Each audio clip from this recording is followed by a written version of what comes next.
Écoutez, donc nous sommes là dans un événement organisé par SwitchMed. Le sujet du jour, donc, c'est la peinture sans plan.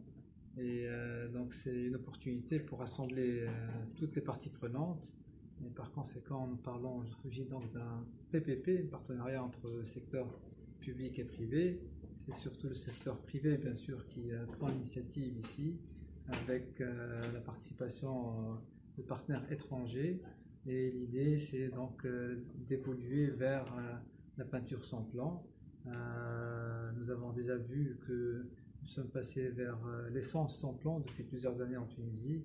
Et là, donc, on parle d'un produit qui a un impact sur la santé et l'environnement, le plan.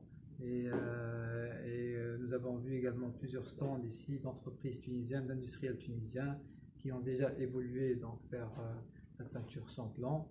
Et la raison est que donc, le plan est nocif pour la santé, surtout des enfants, des jeunes et toutes les catégories donc, de Tunisiens, jeunes et moins jeunes. Évidemment, donc, nous parlons probablement également de faire quelque chose sur le plan législatif pour encourager les entreprises tunisiennes à utiliser, fabriquer d'abord et utiliser ou importer éventuellement donc, de la peinture sans plan. Et par rapport au programme national? Nous avons un programme national de recherche et d'innovation au niveau du ministère de l'Industrie et des PME qui encourage plusieurs initiatives. Et donc, entre autres, nous avons encouragé tout le monde aujourd'hui présent dans la salle pour essayer de profiter de ce programme-là pour aller vers de l'innovation, de la créativité. Donc, encore une fois, là, on évolue vers une nouvelle génération de peinture qui existe depuis longtemps au niveau international et mondial, mais il y a toujours des choses à rattraper. Il est important de mentionner qu'il y a déjà plusieurs industriels, plusieurs entreprises tunisiennes basées en Tunisie qui fabriquent déjà de la peinture sans plan. Donc, nous ne sommes pas aussi en retard qu'on le pense peut-être, mais il faut généraliser tout ça. Il y a un rôle à jouer par tout le monde. Il faut éduquer en fait tous les gens au niveau des écoles, par exemple, au niveau des jeunes et des jeunes tunisiens, des enfants et tout, dans les crèches, dans les écoles. Il faut évoluer vers de la peinture sans plan.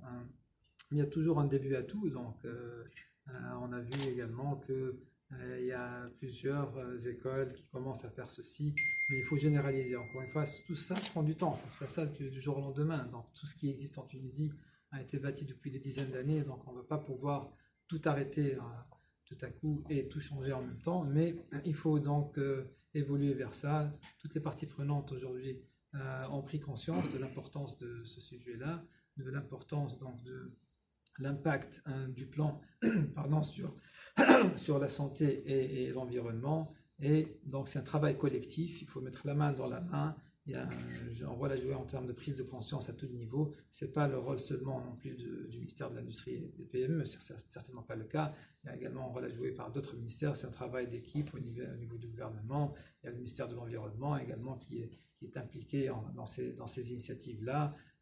Et donc des programmes comme SwitchMed vont exactement dans ce sens-là, un programme de coopération au niveau des pays méditerranéens, un programme de coopération avec l'Union européenne. Donc, encore une fois, ça reflète le travail collectif pour une meilleure Tunisie, donc pour une Tunisie verte, pour une industrie verte et pour donc une économie plus verte, pour une économie durable et inclusive pour tous les Tunisiens sur les décennies et à venir. Voilà.